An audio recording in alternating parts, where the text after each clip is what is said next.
आज हम लोग पढ़ेंगे फाइलम आर्थ्रोपोडा। और आज हमने तुम लोगों को कहने पे एनसीईआरटी भी सामने रख ली। कई बच्चों का मन रहता है कि नहीं सर एनसीईआरटी बेस्ड पढ़ाओ, तो हम तुम्हें दिखाएंगे एनसीईआरटी बेस्ड ही पढ़ाते हैं, बस थोड़ा हेडिंग डाल देने से क्या होता है चीज़ें हमें याद आ जाती हैं। आज हम तुम्हें एक एक चीज़ दिखाएंगे।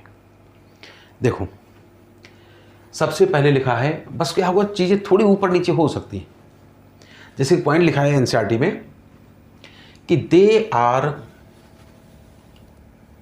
Bilaterally symmetrical triploblastic segmented coelomate animals.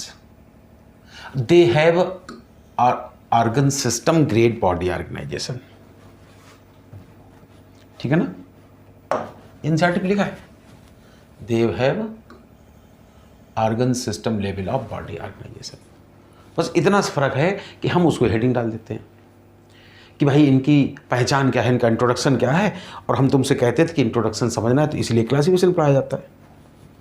क्योंकि हम लोग आज फाइलम पढ़ेंगे आर्थ्रोपोडा, तो हम कहते हैं यही इनकी पहचान हो गई, तो इससे चीज़ें याद आ जाती हैं। बताओ अच्छा आर्थ्रोपोड्स क्या होते होंगे, तो तुम कहोगे bilaterally symmetrical triploblastic eucoelomate with organ system level of body organisation. यही तो एनसीईआरटी में लिखा, कुछ नया थोड़ी है ना। Organ system level of body, तो बस हम लिख लिख के बताते थे कि these are bilaterally symmetrical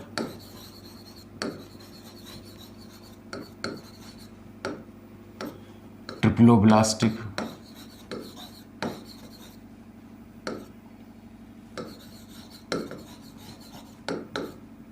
coelomate या यूसिलोमेट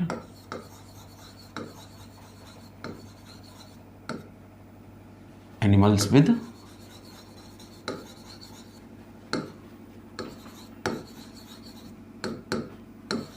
ऑर्गन सिस्टम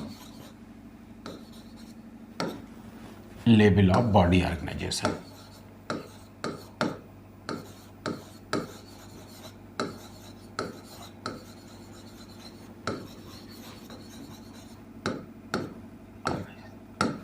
यही हम लिख देते थे, बस इतना फर्क है। ठीक है ना। और हम तुम्हें बताते थे कि जो आर्थ्रोपोड्स होते हैं, कहते हैं इस पृथ्वी पर जितनी भी जातियां हैं, तो लिखा है over 2/3 species of all named species on the earth are arthropods. तो हम तुम्हें बताते थे, और इसीलिए कहीं इस पे लिखा ही होगा कि लार्जेस्ट फाइलम कहलाता है, पहले ही लाइन लिखी है। इसलिए कहलाता है कि जो 13 लाख जातियां खोजी गई, अकेले 2/3 जातियां इसी फाइलम में आती हैं।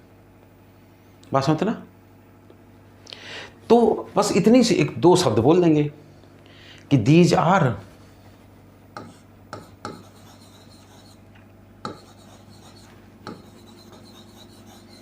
Most successful animals. और ये मोस्ट सक्सेसफुल हैं, इसी का ये सबूत है कि ओवर 2/3 एनिमल स्पीसीज इसी फाइलम को बिलोंग करती है ना। 2/3 जातियां इसी फाइलम में आती हैं।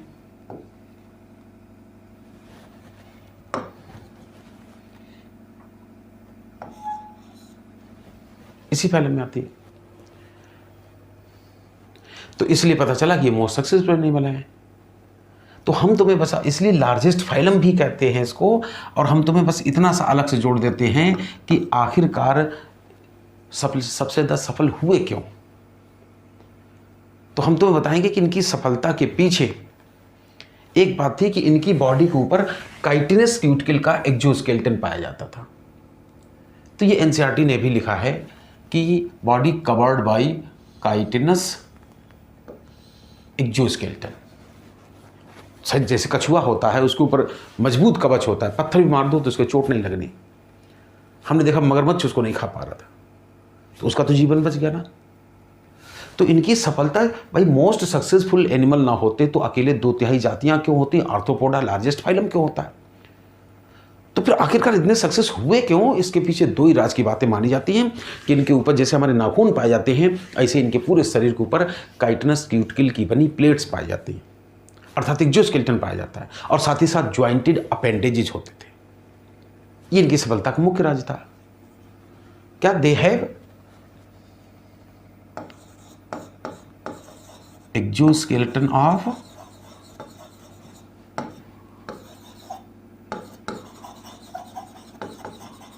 Chitinous cuticle and jointed appendages.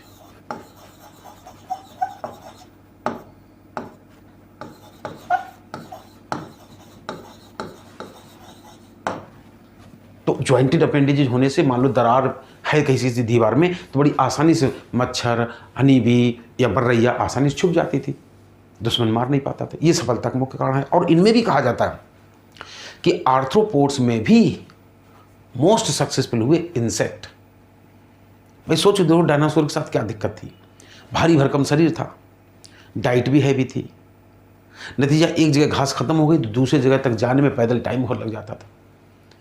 Honey bee को क्या है, मॉस्किटो को क्या है, हाउस फ्लाई को क्या है, एक तो साइज छोटा, कम भोजन में काम चल जाता था, और अगर कहीं भोजन की कमी हो जाए तो भगवान ने उनको विंग्स दिए थे, बड़ी आसानी से फ्लाइंग करके एक से दूसरी जगह शिफ्ट हो जाते थे, भोजन की तलाश में माइग्रेट कर जाते थे। इसलिए आर्थ्रोपोड्स में भी मोस्ट सक्सेसफुल हुए कौन, इंसेक्ट। तो पहला यही जानना है कि बाइलेटरली सिमेट्रिकल ट्रिप्लोब्लास्टिक यूसिलोमेट। और हमने तुम्हें एक बात बताई थी कि बॉडी, बस हम हेडिंग डाल लेते उतना ही तुम्हें लगता है कि हम फालतू पढ़ा रहे हैं। जैसे हम तुम्हें चलो कहें कि इनकी बॉडी स्ट्रक्चर के बारे में देखा जाए, या उससे पहले हैबिटेट के बारे में देखा जाए कि आखिर रहते कहाँ हैं। ठीक है, तो हम तुम्हें बताएंगे कि ये लगभग हर जगह रहते हैं।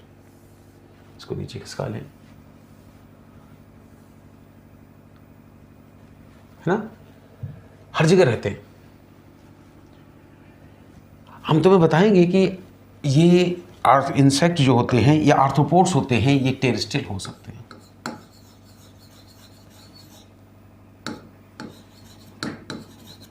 भाई कॉकरोच तो जमीन पे ही रहता है। एरियल हो सकते हैं, मक्खी हम मच्छर हवा मोड़ते हैं, या कह सकते हो ये ऑल सॉर्ट्स ऑफ वाटर में भी पाए जा सकते हैं।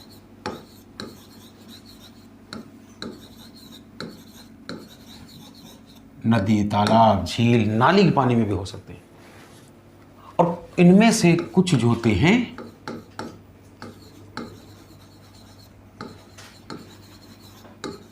भी पैरासाइट, कुछ पैरासाइट हो सकते हैं, कुछ हमारी बालों में रहते हैं, खून चूसते हैं हमारा, जानवरों के ऊपर रहते हैं। तो इस तरह से इनका हैबिटेट ये कुछ भी हो सकते हैं, जमीन पर रह सकते हैं, पानी में रह सकते हैं, हवा में उड़ सकते हैं, तभी तो सबसे सफल हो। हाँ, अगर बॉडी की बात करें तो ध्यान करो, हमने 3 फाइलम या सब फाइलम पढ़ाए थे जिनकी बॉडी सेगमेंटेड पढ़ाई थी। कहा था ओनली एक्सटर्नल होता है आर्थ्रोपोड्स में, external as well as internal होता है एनलिट्स में, और हम लोगों में सिर्फ और सिर्फ इंटरनल सेगमेंटेशन था। तो हमने तुम्हें उस समय बताया था कि बॉडी जो होती है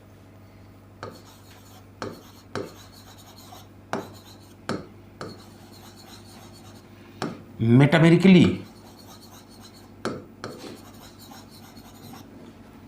सेगमेंटेड होती है। एक आध शब्द ज्यादा हो जाता है जैसे, और ये आया हुआ इसलिए हो जाता है कि मेटामेरिकली सेगमेंटेड बॉडी तो एनलेट्स की भी थी, आर्थ्रोपोड्स की है, फिर दोनों में अंतर क्या है। तो जब भी कॉकरोच डिटेल में पढ़ोगे तो पढ़ोगे कि बॉडी में 20 सेगमेंट होते हैं, अर्थात नंबर ऑफ सेगमेंट फिक्स होता है। अर्थवर्म पढ़ोगे तो पढ़ोगे कि बॉडी में नंबर ऑफ सेगमेंट 100 से 120, मतलब नंबर ऑफ सेगमेंट वेरिएबल होता है। बात होता ना, तो बॉडी मेटामेरिकली सेगमेंटेड होती है।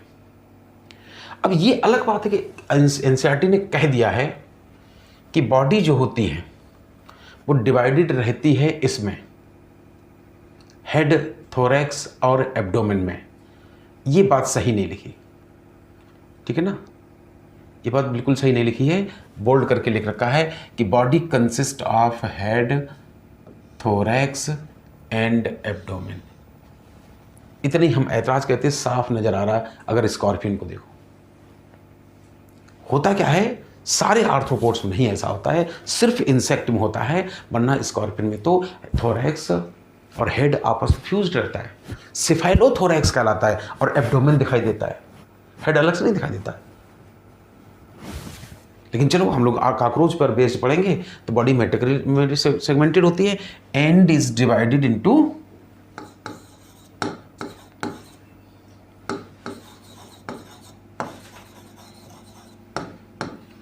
Head, thorax and abdomen. लेकिन सच्चाई यही है कि ये बात सिर्फ इंसेक्ट पर लागू होती है। किसी दिन तुम्हें कॉकरोच का डायग्राम बना के दिखाएंगे और दिखाएंगे कि मान लो ये है इसका हेड, फिर ये थोरैक्स ऐसे, और इसके बाद 10 बॉडी सेगमेंट एब्डोमेन में होते हैं ऐसे। अब हम गिन के नहीं बनाएंगे, ऐसे बनाए जाते थे, ठीक है ना। ऐसे बॉडी मानी जाती, 3 रीजन में होती थी डिवाइडेड, हेड, थोरैक्स, एब्डोमेन। और मत भूलना कि ये ट्रिप्लोब्लास्टिक यूसीलोमेट कहलाते थे। ट्रूसीलोम उसी को कहते थे, ऐसी बॉडी कैविटी कहते थे जिस पर अंदर साइड से पेरिटोनियम नाम की कवरिंग हो। तो यहाँ पर भी होनी चाहिए कवरिंग भाई। हम तुम्हें थोड़ा सा इतने ज़्यादा बता देते हैं कि ऐसे समझो कि कॉकरोच के बॉडी के अंदर भगवान ने एक हवा से भरा हुआ गुब्बारा रख दिया और ये गुब्बारा फूट गया, कॉकरोच की निकल गई हवा, तो क्या होगा, गुब्बारे की मेम्ब्रेन सिकुड़ के पास में आ जाएगी। इसलिए कॉकरोच में माना जाता है कि जो ट्रूसीलोम होती है वो ये है, और वो रिप्रोडक्टिव ऑर्गन्स के चारों तरफ रेस्ट्रिक्टेड होती है। बाकी पूरे शरीर में जो ये कैविटी दिखती है ये ट्रूसीलोम नहीं है, क्योंकि पेरिटोनियम द्वारा सराउंडेड नहीं होती। पेट फाड़ने के बाद जो कैविटी मिलती है, हालांकि हम तुम्हें बताएंगे इसमें तो ब्लड भरा होता है। अलग बात है कि कॉकरोच का ब्लड अभी बताएंगे कलरलेस होता है, वो बात की बात है, लेकिन यहाँ तो ब्लड भरा होता है। और ब्लड फिल्ड इस कैविटी को सीलोम नहीं कहते हैं, हीमोसील कहते हैं। और भरे फ्लूइड को हीमोलिम्फ कहते हैं। तो इतना सा अलग 2 शब्द जानने हैं कि इनमें जो ट्रूसीलोम होती है वो हाईली रिड्यूस्ड होती है, रेस्ट्रिक्टेड टू रिप्रोडक्टिव ऑर्गन्स केवल कहा जाता है, ठीक है ना। फिर से हम जब तक इरेज कर रहे हैं तब तक बताना कि क्या क्या हमने बोला। बॉडी हेड, थोरैक्स, एब्डोमेन बटी होती है। हालांकि एनसीईआरटी बेस्ड हम लोग पढ़ेंगे तो यही अभी फिलहाल मान चलेंगे। और बॉडी में हमने कहा ट्रूसीलोम होना चाहिए था, यूसीलोमेट होना चाहिए था, लेकिन ट्रूसीलोम रेस्ट्रिक्टेड रिड्यूस्ड होती है, हाईली रिड्यूस्ड होती है और रेस्ट्रिक्टेड रहती है रिप्रोडक्टिव ऑर्गन्स के चारों तरफ। जैसा कि नाम है आर्थ्रोपोडा, इसलिए हम तुम्हें बताएंगे कि बॉडी में आर्थ्रस अर्थात ज्वाइंटेड अपेंडेजेस पाए जाते हैं। तो बॉडी के बाद हम तुम्हें बताएंगे इनके डाइजेस्टिव सिस्टम के बारे में। डाइजेस्टिव सिस्टम के बारे में फिजियोलॉजी के एक चैप्टर पढ़ेंगे। यहाँ तो इन्होंने चलो कुछ भी ऐसा नहीं लिखा कि इनमें कंप्लीट डाइजेस्टिव सिस्टम होता है कि इनकम्प्लीट होता है, लेकिन हम तुम्हें एक बात ज़रूर बताएंगे, थोड़ा सा देख लेना चाहिए। अगर हम लोग कॉकरोच जब डिटेल में पढ़ते हैं, ठीक है, ये उसका हेड मान लिया, थोरैक्स भी मान लिया, एब्डोमेन मान लिया। जब तुम कॉकरोच डिटेल में पढ़ोगे तब तुम्हें पढ़ाया जाएगा कि कॉकरोच में क्या होता है। ऐसे तो जो बॉडी कैविटी होती है उसको 2 डायफ्राम की मदद से ऐसे 3 भागों में बांट दिया जाता है। मोस्ट इंटरनल ऑर्गन बीच वाले चेंबर में होते हैं, इसलिए इसको पेरीविसरल साइनस कहते हैं। ऊपर वाले में हार्ट बनाया जाता है, पेरिकार्डियल साइनस कहते हैं। नीचे वाले में नर्वस सिस्टम, पेरीन्यूरल साइनस कहते हैं। और जब डाइजेस्टिव सिस्टम पढ़ोगे इसका तो तुम्हें मालूम होगा कि यहीं की माउथ होता है। माउथ के बाद एक छोटी सी शुरू होगी माउथ के बाद बक्कल चेम्बर नहीं मानती एनसीईआरटी, फायरिंग्स मानती है। फायरिंग्स के बाद हो सकता है ईसोफेगस, नैरो ट्यूबुलर पार्ट हो। फिर हो सकता है यहीं पर क्रॉप नाम का आर्गन हो बड़ा सा। फिर हो सकता है यहीं पर गिजर्ड हो, ऐसे गिजर्ड में ऐसे 8 फिंगर लाइक ट्यूबुलर प्रोसेस निकलेंगे जिनको हेपेटिक सी का कहते हैं ऐसे। और इसके बाद यहाँ मिडगट होगी, जहाँ मिडगट होगी वहीं ऐसे मेलपिगियन ट्यूब पाई जाएंगी। फिर हाइंडगट, और हाइंड के बाद रेक्टम से होते हुए एनस में से बाहर निकल जाएगा। तो इतनी सी बात एक्स्ट्रा हो सकती है कि डाइजेस्टिव सिस्टम अब सभी में कंप्लीट होता है, विद माउथ एंड एनस होता है, और जिन जिन में स्ट्रेट एलिमेंट्री कैनाल होती है, ट्यूब विद इन ट्यूब जैसी बॉडी कहलाती है। पास होता ना। तो वेल डेवलप्ड डाइजेस्टिव सिस्टम होता है इनमें। इसके बाद हम अब खाते क्या हैं, तो ये अलग बात है कि डिपेंड करता है एनिमल पे। जैसे हम लोग कॉकरोच पढ़ते हैं, ओमनीवोरस होता था। फीमेल मॉस्किटो पढ़ते हैं तो खून पी जाती है, सैंगिवोरस होती है। मेल मॉस्किटो नेक्टर फीडर होते हैं। तो इस तरह से डाइजेस्टिव सिस्टम में ज़्यादा कुछ नहीं दिया चलो एनसीईआरटी ने। इसके बाद रेस्पिरेटरी सिस्टम कह दो और या कह दो गैसियस एक्सचेंज के बारे में देखें। तो अब यहाँ पे सब लिख डाला। क्या लिख डाला कि respiratory organs have gills, book gills, book lungs और ट्रैकियल सिस्टम। ये दिक्कत है, इसको ऐसे कैसे समझ सकते हो बताओ डायरेक्ट। जब हम तुम्हें पहले बहुत डिटेल पढ़ाते थे तो बताते थे कि आर्थ्रोपोडा को ऐसे बांटा गया था 3 सब फाइलम में, तब याद रहेगा। नंबर 1 ट्राइलोबाइटा, मत पढ़ना भाई, लेकिन कम से कम सुन लेना चाहिए कि कोई बात आई है तो कहाँ से आई। नंबर 1 ट्राइलोबाइटा, नंबर 2 चेलिसरेटा, नंबर 3 मैंडिबुलेटा,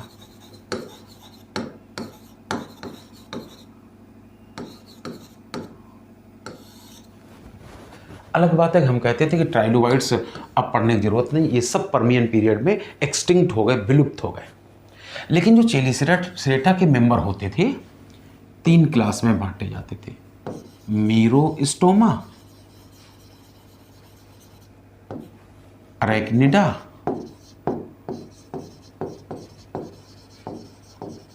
और पेंटापोडा।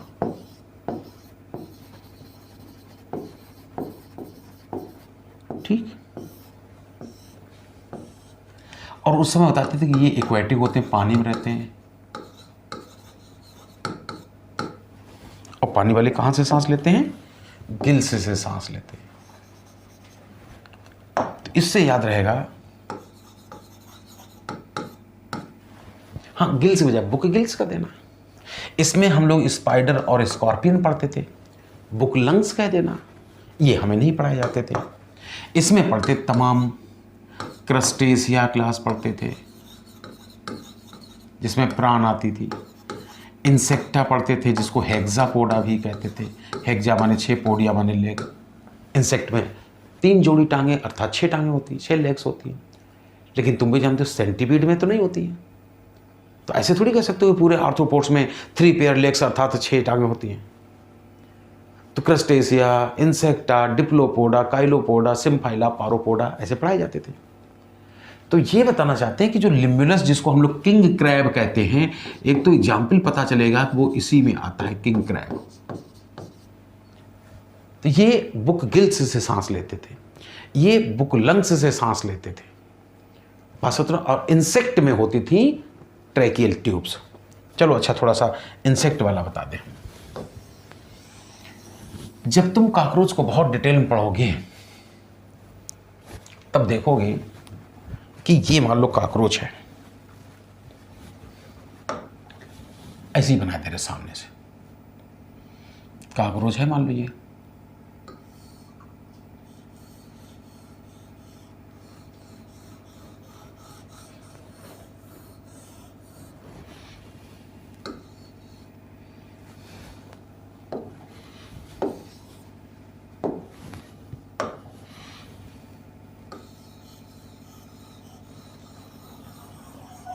ठीक, अभी हमने उसका हेड नहीं बनाया। काकरोच में क्या किया भगवान ने, इधर एक ऐसे लंबा सा पाइप डाल दिया, एक इधर भी डाल दिया, राइट लेफ्ट दोनों साइड ऐसे। जैसे कमरा होता तो ऐसे समझो, एक 4 इंची प्लास्टिक पाइप इस दीवार में फिट कर देते, एक इस दीवार में, 2 छत में और 2 फर्श में। तो यहाँ चूंकि 3D डायग्राम तो बना नहीं पाएंगे, तो ऐसे मान लो ये छत वाले पाइप हैं, ये राइट और लेफ्ट दीवार में पाइप है, और ये मान लो फ्लोर वाले पाइप है। भगवान ने क्या किया था, इधर के पोर बना दिए छोटे छोटे बॉडी वाल में, एक तरफ बनाए ले रहे, और यहीं पर जो पोर थे उनको तो कहते थे स्पाइरकल, और उनका संबंध ऐसे किसी चेम्बर से बना दिया था, कहते थे ट्रैकियल चेम्बर। इस डायग्राम में दिखाना चाहें तो ऐसा लगता है ये है ट्रैकियल चेम्बर, स्पाइरकल। तो यहाँ से हवा आई तो पहले इन पाइप में आई, ट्रैकियल चेम्बर होते हुए लेटरल लॉन्गिट्यूडनल ट्रैकियल ट्रंक में आई। फिर भगवान क्या करते थे, इस ट्रैकियल ट्रंक को अपनी साइड के डॉर्सल वाले से भी जोड़ देते थे और वेंट्रल वाले से भी जोड़ देते थे।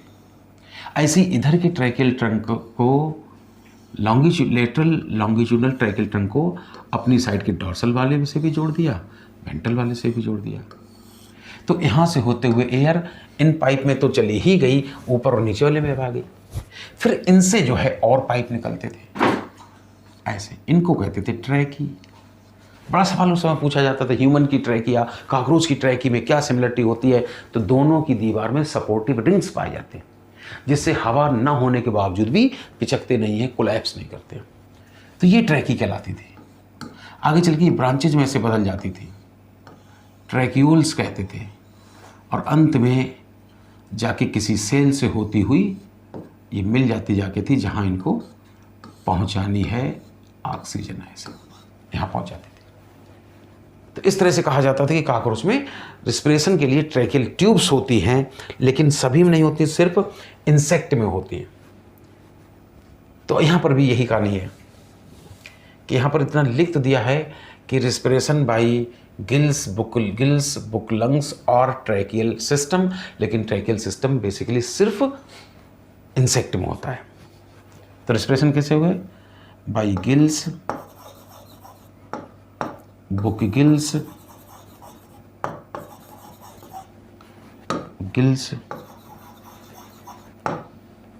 बुक लंग्स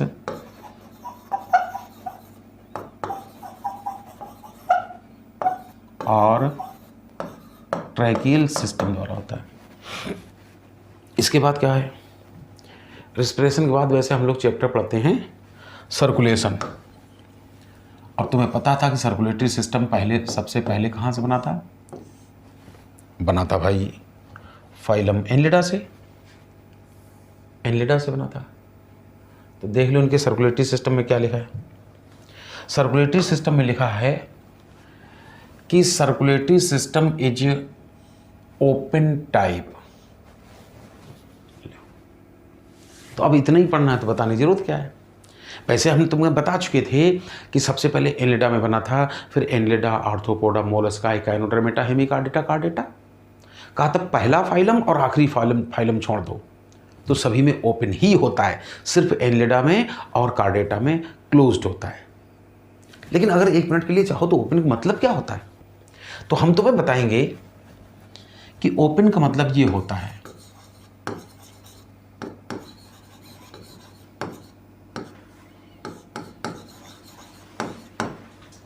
ठीक है, ओपन टाइप तो है। जैसे मान लो ये काकरोच है, अभी बनाया था, उसका हेड बनाया था, थोरैक्स बनाया था, ऐसे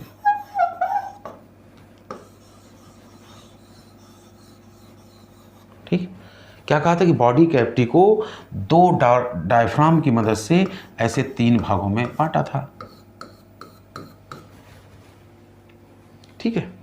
ये ऊपर वाला पार्टीशन है, डॉर्सल डायफ्राम कह सकते हो, नीचे वाला पार्टीशन है, वेंट्रल डायफ्राम कह दो। ये ऐसे समझो जैसे फॉल सीलिंग हो, उसमें होल बना दें, तो ये परफोरेटेड पार्टीशन होते हैं। भगवान ने क्या किया, ऊपर वाले में ही एक ऐसे ब्लड वेसल बनाई, खून का पाइप बनाया ऐसे। जैसे नहीं कभी ये लंबा वाला गुब्बारा होता, हम लोग हवा भरते हैं और फिर उसको पकड़ के ऐसे ऐंठ के छोड़ दो, तो कहीं पर पिचक जाता, कहीं फूल जाता, कहीं पिचक जाता, कहीं फूल जाता। बिल्कुल ये ऐसे ही हो गया, कहीं फूल गया तो कहीं पिचक गया ऐसे। और इस तरह से कॉकरोच में बन गया था 13 चेम्बर्ड हार्ट। हम गिन के नहीं बताने, ऐसे ही बनाते रहे। प्रत्येक चेंबर के बेस पर यहां पर होते थे माइन्यूट पोर, जिनको कहते थे ऑस्टिया। ऐसे सभी मोते में हमने एक जोड़ी बना दिया। आखिर ओपन टाइप सर्कुलेशन कहते किसको हैं? तो जैसा कि तुमने हम लोगों में देखा हो कि हम लोगों में मान लो ये है हार्ट,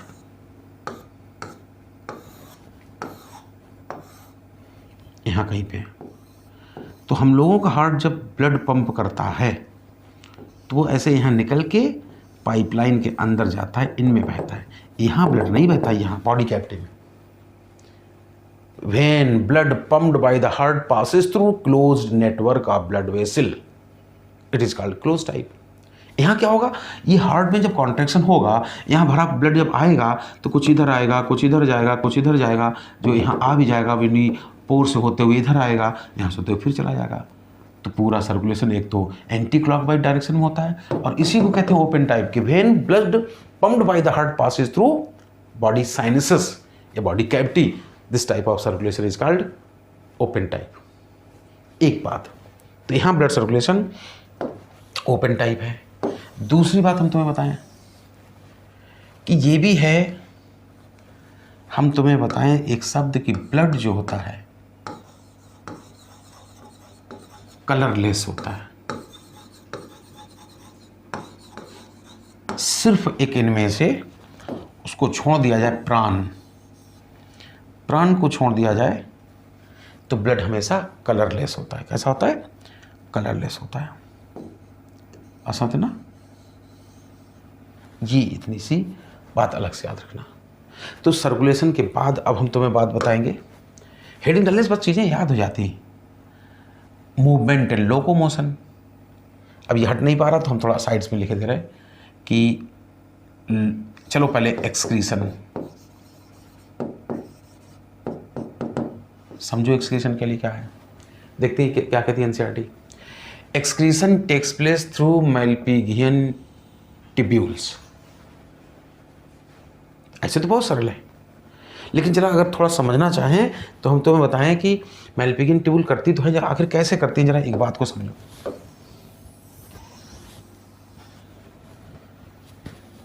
मान लो ये है कॉकरोच। अभी तुम्हें हमने डाइजेस्टिव सिस्टम बनाया था, सिर बनाया था उसका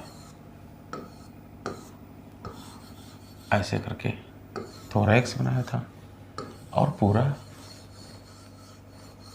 एब्डोमेन बनाया था। थोड़ा सा अभी पेरीविसरल साइनस भी बनाया था ना, पेरिकार्डियल साइनस पेरीविसरल अब बनाएंगे, इसलिए हमें थोड़ी जगह चाहिए।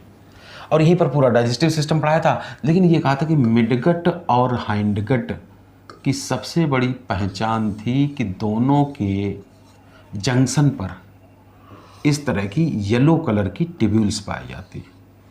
एक वैज्ञानिक थे एक्चुअली, मार्सेलो मेलपिगी, उन्होंने खोजा था और अपने नाम के आधार पर इनको मेलपिगियन ट्यूब्यूल्स कह दिया था। ठीक, मेलपिगियन ट्यूब्यूल्स कह दिया था। इसी पेरीविसरल साइनस में एक बड़ी सी स्ट्रक्चर पाई जाती है जिसका कुछ भी बना दो, टेढ़ी मेढ़ी सब सही है, उसका कोई निश्चित रूप नहीं होता है। इस मैसिव स्ट्रक्चर को कहते हैं फैट बॉडी।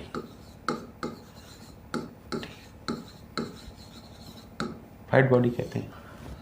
अच्छा, तुमने सुना भी होगा जो लोग मोटे होते हैं उनको हम लोग काम कहते हैं मोटू कहीं का, मोटू कहीं का, मोटू। अर्थात इस फैट बॉडी के बनने में 4 प्रकार के सेल भाग लेती है। एक नाम होता है माइसीटोसाइट, हालांकि पढ़ने की जरूरत नहीं, नाम बताता है कोई सिम्बियोटिक बैक्टीरिया रहता है। दूसरी होती है ओइनोसाइट, चलो ये भी जरूरत नहीं तुम्हें, किसी चीज़ में किसी मेटाबॉलिज्म में इस्तेमाल करती होती है, वोल्टिंग में। इनका नाम भी चलो बहुत इंपॉर्टेंट नहीं तुम्हारे लिए, ट्रोफोसाइट, नाम बताता है कि न्यूट्रिशन का काम संभालती होगी, लेकिन ये नाम बहुत इंपॉर्टेंट है, नाम है यूरेट सेल। इस फैट बॉडी बनने में 4 प्रकार की सेल भाग लेती है। अब होता क्या है कि मान लो बॉडी की किसी सेल ने मेटाबॉलिज्म के दौरान कोई गंदगी बनाई तो वो गंदगी यहाँ जो हीमोलिम्फ भरा था पहले इसमें आएगी, यहाँ से वो नाइट्रोजनस वेस्ट ये यूरेट सेल ले लेती हैं, यूरेट सेल उसको बदल के दोबारा रिलीज कर देती है, किसमें, पोटेशियम यूरेट में। किसमें बदल देती है, पोटेशियम यूरेट में। तो वो यूरिक एसिड ऐसे फार्मूला नहीं लिख पा हुए तो ऐसे समझो, जैसे मान लो ये एसिटिक एसिड है CH3COOH, ये हटा दें तो क्या बन गया, एसीटेट। अब इसमें एसीटेट अगर माइनस कर दें और पोटेशियम लगा दिया तो पूरा नाम क्या हो गया, पोटेशियम एसीटेट।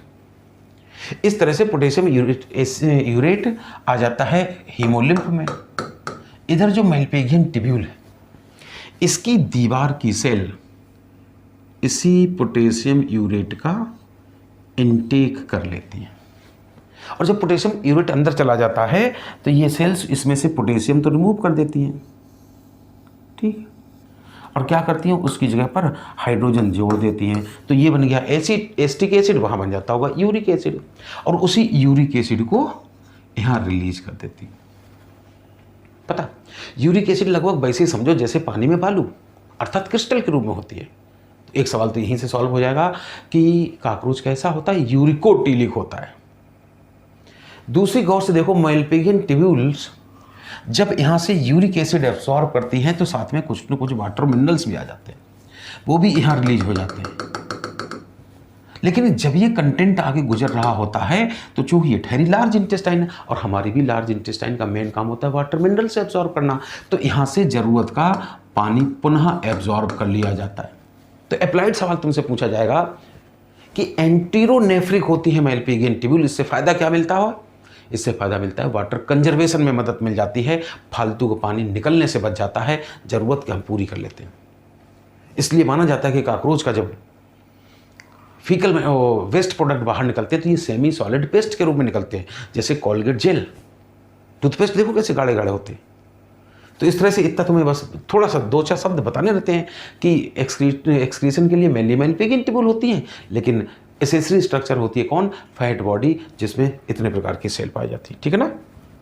तो ये हो गया एक्सक्रीशन। अब बात आई एक्सक्रीशन के बाद हम लोग पढ़ेंगे हेडिंग का नाम लोकोमोशन। तो लोकोमोशन में भी चलो कुछ ऐसी खास बात नहीं है भाई, काकरोच है उसके भगवान ने इंसेक्ट के विंग दिए, बताते हैं insects are the first animals on the earth which can fly. दो ही ट्रू फ्लाइंग एनिमल्स होते हैं, एक इंसेक्ट और बर्ड्स, बाकी एक और फ्लाइंग नहीं करते। चाहे फ्लाइंग फॉक्स हो, चाहे फ्लाइंग लीमर हो, चाहे फ्लाइंग फिश हो, चाहे फ्लाइंग स्नेक हो, चाहे फ्लाइंग फ्रॉग हो, एक और फ्लाइंग नहीं करते। ग्लाइडिंग करते हैं, फ्लाइंग नहीं करते, इंसेक्ट और बर्ड्स के अलावा कोई। लेकिन काकरोच को कभी गौर से देखना तो तुम्हें किचन में हमेशा टांगों से चलता हुआ दिखाई पड़ेगा, दौड़ाओगे तो भी दौड़ेगा, लेकिन जैसे ही झाड़ू से मारने की कोशिश करोगे फुर्र उड़ जाएगा। तो मेनली तो ये लेग द्वारा लोकोमोशन करते हैं। हाँ, तेज़ दौड़ने वालों को अलग बात है कि कर्सोरियल भी कहते हैं, लेकिन एडवर्स कंडीशन जैसी प्राणों की बाजी लग जाए तो फ्लाइंग भी कर लेते हैं ना। तो इस तरह से लोकोमोशन में कोई खास बात नहीं। लोकोमोशन के बाद हम स्केलेटन की बात करें, हेडिंग डालने से याद हो जाता और कुछ नहीं। स्केलेटन की बात करें तो हम तुम्हें बताएंगे, ये बता चुके अभी, ऐसे हार्ड कंपोनेंट जो बॉडी सरफेस पर पाए जाते हैं क्या मिलकर कहलाते हैं, एक्सोस्केलेटन। ऐसे हार्ड कंपोनेंट जो बॉडी स्किन के अंदर पाए जाते हैं एंडोस्केलेटन। तो ये मोस्ट सक्सेसफुल एनिमल कहलाई इसलिए कि इनके ऊपर क्या होता है, एक्सोस्केलेटन पाया जाता है, किसका, काइटिनस क्यूटिकल का बना हुआ। ये तुम्हें हम बता चुके थे, काइटिनस क्यूटिकल का एक्सोस्केलेटन पाया जाता है, जिसकी वजह से आसानी से सर्वाइव कर गए थे।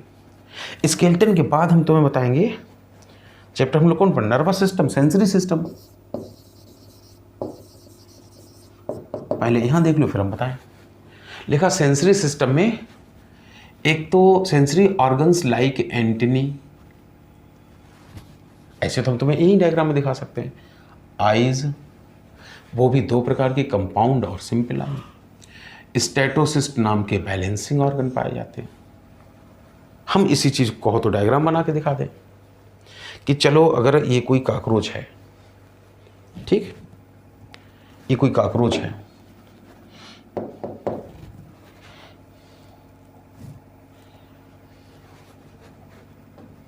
ये कॉकरोच है मान लो,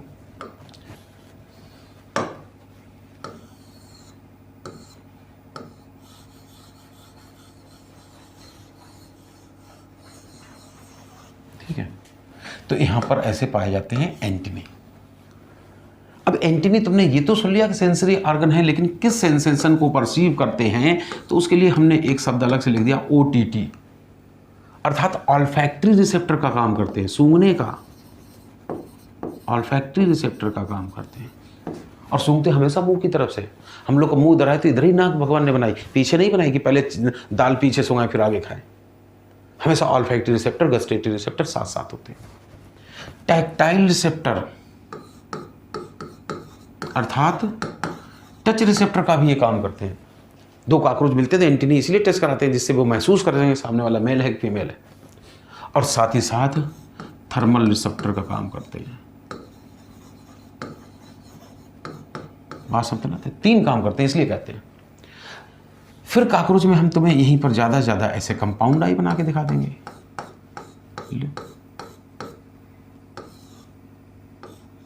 ऐसे, लेकिन जानो तो कंपाउंड आई कहते किसको?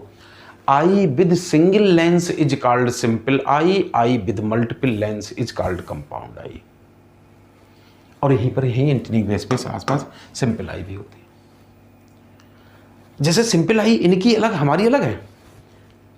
इनकी सिंपल आई को चाहो तो औसलाई कह सकते थे, और औसलाई बिल्कुल वही करते हैं जैसे आंखें बंद कर लें। तो ट्यूबलाइट के सामने चेहरा लाने से ये तो पता चल जाता है इधर ब्राइटनेस है इधर डार्क है, लेकिन ये नहीं पता चलता सामने खड़ा कौन है। सिंपल आई में सिर्फ ब्राइटनेस यानी कि लाइट की इंटेंसिटी बताती हैं, कंपाउंड आई में इमेज फॉर्मेशन होता है, विजन में मदद करती है। तो इस तरह से एक तो एंटीनी होते हैं। साथ ही साथ जब हम लोग कॉकरोच पढ़ते हैं खूब डिटेल, तो यहाँ पर भी ऐसे कुछ सेगमेंटेड अपेंडेजेस पढ़ाए जाते हैं। ये कहते हैं इनको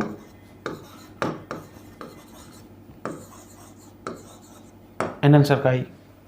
ये ऑडियो रिसेप्टर का काम करते हैं, गाना सुनने में मदद करते हैं। और जब गाड़ी चल रही होती है तो कहीं पलट न जाए, तो इसमें कोई थैलीनुमा बैलेंसिंग ऑर्गन होता है, क्योंकि सिस्ट माने fluid filled sac like structure होती है, और स्टैसिस माने स्थिर अवस्था। तो जो स्टैटोसिस्ट नाम बताता है कि हम शरीर को स्थिर रखेंगे, इधर या उधर झुकने से बचा लेंगे, बैलेंसिंग ऑर्गन का काम करेगा। ठीक है ना। तो इस तरह से कॉकरोच में तुमने पढ़ा कि सेंसरी ऑर्गन के नाम पे ये होता है। फिर नर्वस सिस्टम। नर्वस सिस्टम में एक्सक्रीशन हो ही चुका। हम तुम्हें अभी रिप्रोडक्टिव की बात अभी थोड़ी देर में बताएंगे। तुम्हें हम सेंसरी की बात बता चुके कि स्टैटोसिस्ट अर्थात बैलेंसिंग ऑर्गन होते हैं। आई, कंपाउंड आई, एंटीनी का काम भी बता चुके। थोड़ी सी हम बात करेंगे सेंसरी के बाद नर्वस की। और नर्वस में चाहे तो अलग डायग्राम बना दें, चलो इसी में समझा दे रहे। नर्वस में जब तुमने अर्थवर्म पढ़ाया था तब भी कहा था कि मान लो ये कॉकरोच है, नीचे वाले चेंबर में ऐसा लगता पीछे साइड से एक बिजली का तार आता है, एक और तार आता है बिजली का, अर्थात इनमें सॉलिड, वेंट्रल और गांठदार, यहाँ पर ऐसे गैंग्लिया पाई जाती है। ऐसे इतनी बड़ी होती है, फ्यूज जाती थी, एक ही गांठ महसूस होती है। पूरा नर्वस सिस्टम कह सकते हो लेडर लाइक होता है। नर्व कार्ड होती है। अलग बात है कि फायरिंग्स के चारों तरफ आके ये ऐसे रिंग में बदल जाती है, उसको रिंग को मिला के ब्रेन रिंग कहते थे। तो इनमें भी paired, ventral, ganglionated, solid, double nerve cord होती है या पेयर्ड नर्व कार्ड होती है। तो नर्वस सिस्टम जैसे जैसे लोअर से हायर की तरफ बढ़ेंगे और डेवलप होता चला जाएगा। इसके बाद थी बात रिप्रोडक्शन की, तो लिखा है दे आर मोस्टली डायसियस। तो ये तो हम तुम्हें बता ही चुके थे कि एस्केलमेन थीज के बाद अलग बात है कि बीच में इनलेट्स कुछ एक्सेप्शन आ गए थे, वरना मोस्टली अब ऑर्गेनिज्म यूनिसेक्सुअल होना शुरू हो जाएंगे, सेक्स सेपरेट होना शुरू हो जाएंगे, मेल बॉडी अलग होगी, फीमेल बॉडी अलग होगी। और लिखा है कि fertilisation is usually internal, they are mostly oviparous. तो सच्चाई बताएं, अगर यूथेरियन मैमल्स को छोड़ दिया जाए, स्तनधारी को छोड़ दिया जाए, सब ओवीपेरस ही होते हैं। ये बायोलॉजी है, साइंस ऑफ एक्सेप्शन कहलाती है। बीच में बिच्छू जैसे एक आध विविपेरस आ जाए चलेगा, लेकिन मोस्टली मैमल्स उसमें भी यूथेरियन मैमल्स को छोड़ दिया जाए, सब भी पैरस ही वो भी पैरस ही होते हैं, असत ना। तो इंटरनल फर्टिलाइजेशन होता है। हाँ, अब अगर कहोगे तो दो शब्द बता देंगे। इंटरनल फर्टिलाइजेशन का मतलब क्या होता है कि जो फीमेल काकरोच होती है, ठीक है ना, चलो बना लें 1 मिनट के लिए साइड, तो उसकी बॉडी में ऐसे ही कुछ होता है।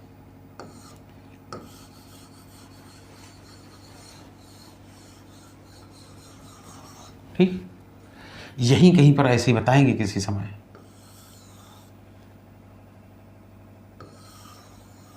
एक पाउच सा बन जाता है और यहीं पर आके अब ऐसे सरल सा बना दे डायग्राम। ओवरी निकलती हैं जो 8 ओवेरियोल्स मिलकर बनती हैं, फिर इधर से मिलकर इधर से एक ओविडक्ट आती है, इधर से एक ओविडक्ट आती है, दोनों मिल जाती हैं, कॉमन ओविडक्ट अर्थात वेजाइना बन जाती है, जो इसी पाउच में खुलती है जिसको जेनिटल पाउच कहते हैं। फिर यही मेल में किसी तरह यहीं पर ऊतका आके चिपकती है, इसमें स्पर्म निकलते हैं, स्पर्म और ओवाई फर्टिलाइज होते हैं। तो ओवरऑल फर्टिलाइजेशन शरीर के अंदर हो रहा है, बाहर हो रहा, अंदर हो रहा है, इसलिए इंटरनल फर्टिलाइजेशन होता है। हालांकि काकरोच में लार्वल स्टेज नहीं पाई जाती। ऐसा डेवलपमेंट जिसमें लार्वल स्टेज ना हो उसको डायरेक्ट या इनडायरेक्ट, डायरेक्ट डेवलपमेंट कहते हैं। लेकिन अगर हाउसफ्लाई तुमने पढ़ी हो, बाकायदा लार्वा पढ़ाया जाता था, मैगट लार्वा, मॉस्किटो में लार्वा होते थे। ऐसा डेवलपमेंट जिसमें लार्वल स्टेज भी बनती थी, इनडायरेक्ट डेवलपमेंट कहते थे। तो यहाँ पर वही बात है कि डेवलपमेंट दोनों का हो सकता है, डायरेक्ट और इनडायरेक्ट हो सकता है। अब बात है कि चलो देखें इनका इंपॉर्टेंस क्या है, इकोनॉमिक इंपॉर्टेंस क्या है। तो लिखा है कि एपिस इंडिका अर्थात हनी बी, बॉम्बिक्स जिसका नाम था बॉम्बिक्स मोराई, सिल्क वर्म और लेसिफर लक्खा जिसका पूरा नाम होता था लाख इंसेक्ट, ये सब बेनिफिशियल इंसेक्ट है। हनी बी हमको हनी भी देती है और वैक्स देती है। Actual true product honey bee का वैक्स कहलाता है। उसके एब्डोमेन में 4 पेयर ग्लैंड होती है जहाँ से मोम सिक्रीट होता है, जबकि हनी तो वो फूलों से कलेक्ट करके लाती है। तो ट्रू प्रोडक्ट्स उसका वैक्स होता ना कि Honey. Bombyx mori silk worm रेशम की साड़ी, रेशम देता है।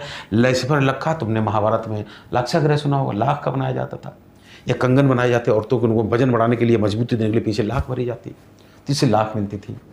बैक्टर अर्थात ये किसी न किसी पैथोजन के वाहक होते हैं, जैसे फीमेल एनोफिलीज तुमने सुनी थी, मलेरिया पैरासाइट अर्थात प्लाज्मोडियम को फैलाती है एक इंसान से दूसरी तरफ। क्यूलेक्स से तुमने देखा हो हाथी जैसा पैर हो जाता है।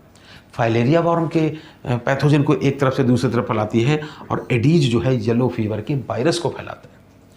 तो वाहक हैं, बैक्टर हैं, किसके वाहक हैं एक अच्छा जान लेना चाहिए। इसी तरह ग्रिगेरियस लिखा, फिर कहते किसको ग्रिगेरियस, जो झुंड में रहते हैं और एक दूसरे पर डिपेंड होते हैं, तो ऐसे एनिमल्स को कॉलोनियल कहते हैं। जैसे हनी बी है तो उसकी कॉलोनी में बहुत सारे वर्कर्स भी होते हैं, ड्रोन्स भी होते हैं, क्वीन भी होती है। लेकिन क्वीन कभी फूलों से रस लेने नहीं जाती है, सिर्फ और सिर्फ एग लेइंग का काम करती है। ड्रोन्स कोई काम नहीं करते, सिर्फ फर्टिलाइजेशन के लिए स्पर्म देते हैं। लेकिन चाहे सोल्जर बी का काम हो, वर्कर बी का काम हो, सारे काम वर्कर्स करती हैं। तो वो एक दूसरे पर डिपेंड है काम के लिए। तो ग्रुप में भी रहते हो, एक दूसरे पर निर्भर हो, तो कॉलोनियल कहलाएंगे। और एक झुंड में रहते हो लेकिन अपना जीवन इंडिपेंडेंट जीवन भी गुजार सकते हैं, तो ग्रिगेरियस कहते हैं। लोकस्ट ऐसा ही होता है ना, चाहे लोकस्ट कह दो, साइंटिफिक नाम लोकस्ट है। लिविंग फॉसिल किसको कहा था, लिमुलस अर्थात किंग क्रैब। तो मतलब समझो लिविंग फॉसिल कहते हैं किसको, गांव में कहते हैं, जैसे नहीं कि होता है जिंदा लाश है, यानी कि कोई रिस्पॉन्स नहीं दे रहे इसलिए तो लाश कह दिया, प्राण भी नहीं निकल पाए इसलिए जिंदा कह दिया। लिविंग फॉसिल मतलब जिंदा है लेकिन विलुप्त हो गए, इसका मतलब फॉसिलाइज हो गए। इसका क्या मतलब होता है कि ये वो एनिमल होते हैं जिनमें उस जमाने के एनिमल्स के कैरेक्टरिस्टिक आज भी मौजूद हैं, जिस जमाने के सारे एनिमल्स फॉसिलाइज हो गए, विलुप्त हो गए। इस तरह से होता है। लेकिन यकीन मानो कहीं नहीं दिया एनसीईआरटी में। इसी नीट में बता रहे, इस बार नहीं, पिछली एक या दो साल पहले एक सवाल पूछा गया था, सिल्वर फिश किसको कहते हैं, लेपिज्मा को कहते हैं। किसको कहते हैं, पुरानी किताबें खोलो तो उनमें कभी कभी चांदी जैसा कीड़ा दौड़ता हुआ मिल रहा। तो एक तो वो मछली नहीं है, इंसेक्ट है, सिल्वर फिश कहते हैं। और मजे की बात, उड़ता नहीं, दौड़ता है। तो इस तरह चलो हम लोगों ने एनसीईआरटी पे भी एक नज़र डाल ली, पूरा चैप्टर हो गया। इतनी ही पढ़ेंगे आज।